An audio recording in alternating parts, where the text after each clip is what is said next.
ముందుగా గ్రామ ప్రజలకు, సర్పంచ్కు మరియు వార్డు మెంబర్లకు మరియు విద్యార్థులకు ముందుగా గణతంత్ర దినోత్సవ శుభాకాంక్షలు.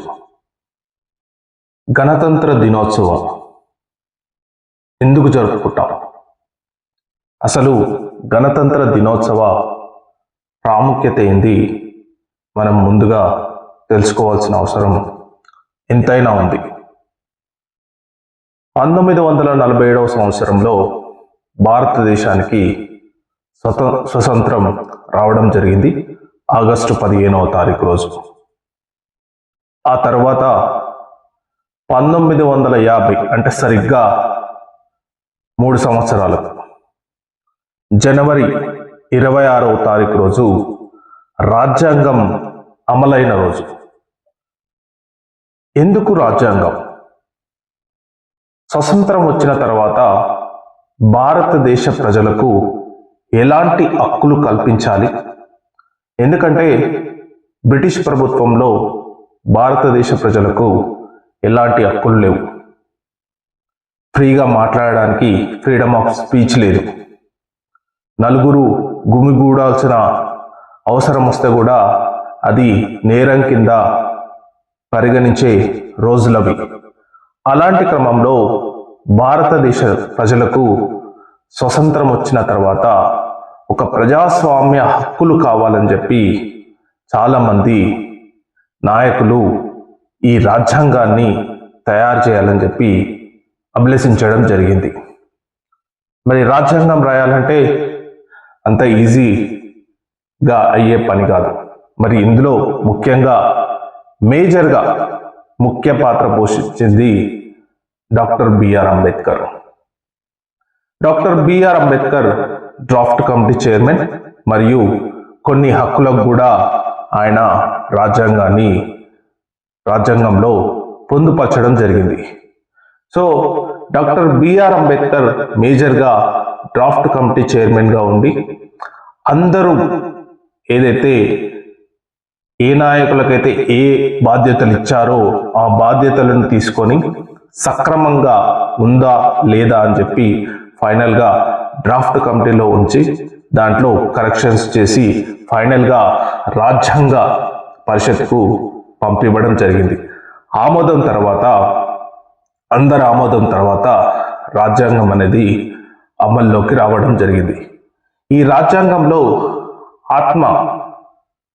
మనం రాజ్యాంగం రాసేటప్పుడు మన ఆత్మ ఏంటి అంటే ఈ రాజ్యాంగం యొక్క ఆత్మ ఏంటిదని చెప్పి చూసినట్టయితే భారత రాజ్యాంగంలో సార్వభౌమ, సామ్యవాద, లౌకిక, ప్రజాస్వామ్య, గణతంత్ర ఈ 5 అంశాలను భారతదేశ రాజ్యాంగ ఆత్మలుగా పరిగణించడం జరిగింది. సార్వభౌమ అంటే ఏంది?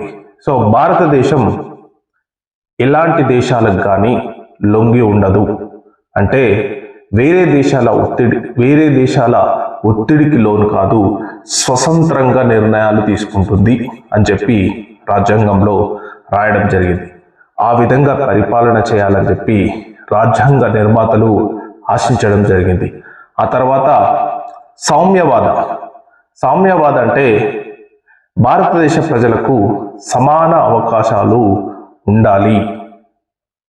ఏదైనా సపోజ్ ఫర్ ఎగ్జాంపుల్ ఎమ్మెల్యేగా పోటీ చేస్తున్నప్పుడు అందరూ పోటీ చేసే అవకాశం అనేది ప్రతి పౌరుడికి కల్పించాలి అని చెప్పి సమాన అవకాశాలు కల్పించాలనే ఉద్దేశంతో సామ్యవాదం అనేది ఇంక్లూడ్ చేయడం జరిగింది. ఆ తర్వాత లౌకిక అంటే భారతదేశం అనేది రాజ్యాంగం అనేది ఏ కులం ఆధారంగా కానీ మతం ఆధారంగా కానీ ఉండదన్నమాట. కొన్ని దేశాలు తమ మత గ్రంథాలను ఆధారంగా చేసుకొని పరిపాలిస్తున్నాయి. ఎగ్జాంపుల్ చూసినట్టయితే పాకిస్తాన్ కానీ, సౌదీ అరేబియా కానీ ఇలాంటి ముస్లిం దేశాలు తమ ఖురాన్ను ఆధారంగా పరిపాలిస్తుంటాయి. కానీ భారతదేశం మాత్రం ఒక లౌకిక రాజ్యాంగాన్ని అమలుపరుస్తుంది. ఆ తర్వాత ప్రజాస్వామ్యం అంటే మేజర్గా ప్రజల చేత నాయకులు ఎన్నుకోబడాలి. ఎవరైనా సరే నాయకులు ఖచ్చితంగా ప్రజల చేత ఎన్నుకోబడాలి. తర్వాత గణతంత్రం అంటే హెడ్ ఆఫ్ ద స్టేట్ అంటే గవర్నర్ కానీ రాష్ట్రపతి కానీ రాచరిక అంటే వారసత్వ పదవులు కావు. అంటే వీళ్ళు కూడా ప్రజల చేత ఎన్నుకోబడాలి, వారసత్వంగా రాకూడదు అని చెప్పి ఇలా 5 అంశాలను భారత రాజ్యాంగం యొక్క ప్రియాంబుల్ అంటారు అనమాట. అంటే భారత రాజ్యాంగం యొక్క ఆత్మలు. ఈ ఆత్మలను ఎవరు కూడా చెరపలేరని చెప్పి స్వయంగా supreme court chief justice Gavai recent గా ఒక మాట చెప్పడం జరిగిందనమాట. అతను ఇంకొక మాట కూడా చెప్పడం జరిగింది. ఏంటిదంటే భారతదేశంలో ఎవరు పెద్ద? మనమందరం అనుకుంటాం ప్రధానమంత్రి పెద్దనా, ముఖ్యమంత్రి పెద్దనా, సో గవర్నర్లు పెద్దనా, సుప్రీంకోర్టు చీఫ్ జస్టిస్ పెద్దనా, లేకపోతే రాష్ట్రపతి పెద్దనా? దీనికి ఆయన సుప్రీంకోర్టు చీఫ్ జస్టిస్ అత్యున్నత ధర్మాసనం ఏం చెప్పిందంటే ఈ భారతదేశంలో భారత రాజ్యాంగమే సుప్రీం, భారత రాజ్యాంగమే కింగ్, సో భారత రాజ్యాంగమే అల్టిమేట్ అని చెప్పి ఆయన ఒక నిర్ణయానికి రావడం జరిగింది. అంటే భారతదేశంలో ఎవరు పెద్ద కాదు, ఓన్లీ రాజ్యాంగమే పెద్ద. రాజ్యాంగం ప్రకారమే భారతదేశ ప్రజలు చట్టాలు అన్ని నడుస్తాయి, భారత రాజ్యాంగమే భారతదేశ ప్రజలను నడిపిస్తుందని చెప్పి చెప్పడం జరిగింది. సో ఇవి భారతదేశ రాజ్యాంగం యొక్క గొప్పతనం. సో అందులో భాగంగా ఈరోజు మనం 1950 జనవరి 26వ తారీఖు రోజు అమలైనందున ఆ తర్వాత ప్రజలు మొత్తం అప్పటి నుంచి రిపబ్లిక్ ఆఫ్ ఇండియాగా మారింది. అంటే గణతంత్ర భారతదేశంగా మారినందుకు ఈరోజు మనము ఈ విధంగా సెలబ్రేట్ చేసుకునే అవకాశం లభించడం జరిగింది. ఇంకా భారత రాజ్యాంగం భారతదేశ ప్రజలకు ఎన్నో హక్కులు కల్పించింది. అందులో చాలా పార్ట్స్ ఉంటాయి, 25 పార్ట్స్, 444 ఆర్టికల్స్, 12 షెడ్యూల్స్, ఇలా ఒక పెద్ద గ్రంథం. కానీ అదొకటి మనం చదివినట్టయితే మనలో ఎంతో పరిపూర్ణత రావడం జరుగుతుంది. ఫర్ ఎగ్జాంపుల్ మనం ఎక్కడికైనా పోయి పోలీస్ స్టేషన్కి పోయి చాలామంది ప్రజలు చెప్తుంటారనమాట, కాల్ముక్త ఎస్ఐ జాబ్ అని బతిలాడుతుంటారు, ఎస్ఐ తోటి పడుతుంటారు. కానీ వన్స్ నీకు రాజ్యాంగం తెలిస్తే ఖచ్చితంగా వాళ్ళే భయపడతారు. ఎందుకంటే భారత రాజ్యాంగం నీకు ఎన్నో హక్కులు కల్పించింది. ఆ హక్కులు నీకు తెలియక, ఆ హక్కుల గురించి సరైన అవగాహన లేక ఇప్పటికీ గవర్నమెంట్ ఆఫీసులలో ప్రజలు భయపడే స్టేజ్కి రావడం జరుగుతుంది. ఏదైనా పని కావాలంటే ఎవరినన్నా తీసుకెళ్ళి పని చేయించుకునే అవసరం రావడం అనేది భారత రాజ్యాంగం పట్ల అవగాహన లేకపోవడమేనని చెప్పి నేను స్పష్టంగా చెప్పదలుచుకున్నా. సో ఇంకొకటి ఏంటంటే తెలంగాణకు భారత రాజ్యాంగం, తెలంగాణ రాష్ట్ర ఏర్పాటుకు భారత రాజ్యాంగం ఎలా తోడ్పాటు చేయగలిగింది అని చెప్పి ఒకసారి మనం పరిశీలించినట్టయితే తెలంగాణ, ఆంధ్రప్రదేశ్ 2 రాష్ట్రాలుగా విభజింపబడ్డాయి.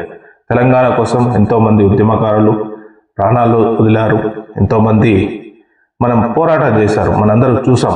మరి తెలంగాణ రాష్ట్రం ఎలా ఏర్పడింది? సో భారత రాజ్యాంగంలో ఆర్టికల్ 3 ప్రకారం తెలంగాణను మరియు ఆంధ్రప్రదేశ్ను విభజించడం జరిగింది.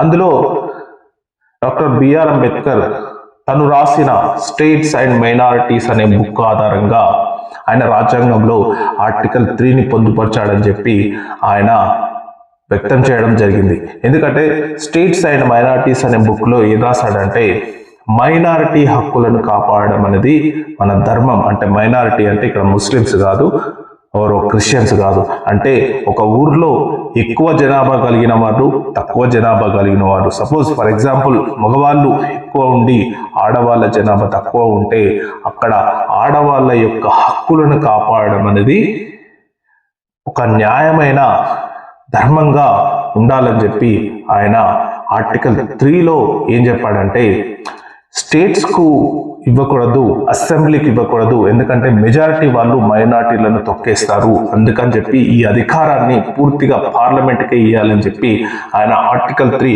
పొందుపరచడం వల్లనే ఈరోజు తెలంగాణ అనేది రావడం జరిగింది. సపోజ్ ఆ రోజు ఆర్టికల్ 3లో పార్లమెంట్కు లేకున్నట్టయితే, అసెంబ్లీకే ఉన్నట్టయితే ఎంత ఈరోజు తెలంగాణ ఏర్పడేది కాదు. సో రాజ్యాంగం అనేది అణగారిన వర్గాలకు మరియు తక్కువ జనాభా ఉన్న వాళ్ళకు మెజారిటీలో ఏదైతే హక్కులు రావో వాళ్ళ హక్కులను కాపాడడానికి ఉందని చెప్పి డాక్టర్ బిఆర్ అంబేద్కర్ చెప్పడం జరిగింది. సో ఈ సందర్భంగా భారత రాజ్యాంగం పట్ల పూర్తిగా అవగాహన చేసుకోవాలని చెప్పి ఈ పాలక వర్గం కూడా భారత రాజ్యాంగం పట్ల వీళ్ళంతా ఒకసారి చదవాలని చెప్పి నా యొక్క మనవి. ఈ అవకాశం ఇచ్చిన గ్రామ పెద్దలకు నమస్సుమాంజలి చెప్తూ థ్యాంక్ యూ.